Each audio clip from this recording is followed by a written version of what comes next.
Diana روم کے معزز سامعین کو السلام علیکم ورحمۃ اللہ وبرکاتہ۔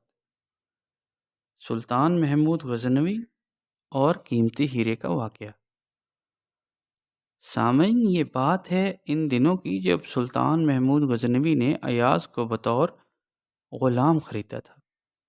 ایاز ایک بہت نیک، عقل مند، سمجھدار اور وفاداری کرنے والا غلام تھا، اس لیے وہ سلطان محمود کے بہت قریب تھا اور سلطان اس سے بہت محبت کرتے تھے۔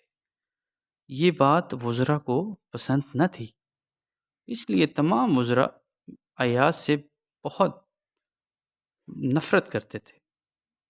ایک دفعہ سلطان محمود کے تمام وزراء نے مل کر ایاز کی غیر موجودگی میں یہ ایک شکایت کی کہ ایاز ایک غلام ہے اور باقی تمام وزراء بڑے خاندانوں اور نام و نسب سے تعلق رکھتے ہیں۔ ایک غلام کی اتنی قدردانی اور اس کو دربار میں اتنی عزت دینے سے ان کو اپنی حد تک محسوس ہوتی ہے۔ ایک غلام اس قابل نہیں ہوتا کہ اس کو ایسا مقام دیا جائے۔ سلطان محمود نے کہا، ٹھیک ہے، میں دیکھتا ہوں۔ اگلے دن دربار میں محمود غزنوی نے ایک بہت قیمتی شاہی خزانے سے ہیرا منگوایا۔ سلطان محمود غزنوی نے ایک بہت قیمتی ہیرا شاہی خزانے سے منگوایا اور ساتھ ہی ایک ہتھوڑا بھی۔ سلطان محمود نے اپنے ایک عالی نسب وزیر کو بلایا اور کہا، میں تم کو حکم دیتا ہوں کہ اس کو توڑ دو۔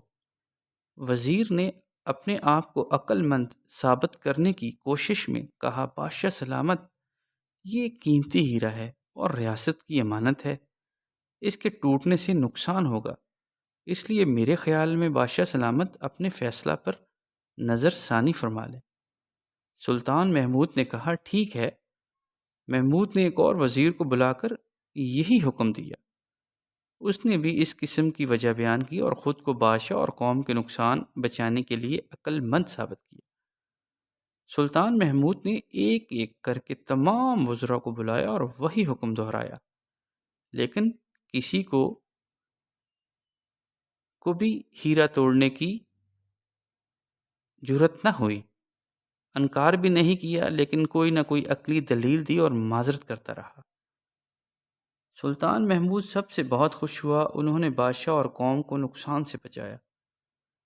آخر پر محمود نے ایاز کو بلا کر وہی حکم دیا، ایاز، یہ ہیرا دیکھ رہے ہو؟ جی میرے سلطان، دیکھ رہا ہوں۔ تمہیں پتہ ہے یہ کتنا قیمتی ہے؟ جی سلطان، مجھے پتہ ہے یہ کتنا قیمتی ہے، اسے توڑ دو۔ ایاز نے فوراً ہتھوڑا پکڑا اور ہیرا توڑ دیا۔ پورے دربار میں دہائی مچنے لگی۔ ایک غلام اور چھوٹی سوچ کے انسان نے اپنی کم عقلی سے اتنا بڑا نقصان کر دیا، اس کو کڑی سزا دینی چاہیے۔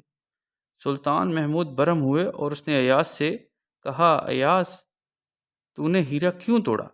ایاز نے کہا، سلطان، غلطی ہو گئی، میرے لیے آپ کا حکم ہیرے سے بہت زیادہ قیمتی تھا۔ سلطان بہت خوش ہوا اور تمام وزراء نے سر جھکائے ہوئے یہ سارا واقعہ دیکھا، اور سلطان نے کہا، دیکھو، بات ہیرے کی نہیں تھی، بات میرے حکم کو ماننے کی تھی، بات میرے حکم کو ماننے کی تھی۔ ایاز نے میرا حکم مانا اور ہیرے کو توڑ دیا، اس نے میری حکم عدولی نہیں کی۔ ایسے ہی نہیں، اقبال نے فرمایا، ایک ہی صف میں کھڑے ہو گئے محمود و ایاز، نہ کوئی بندہ رہا نہ کوئی بندہ نواز۔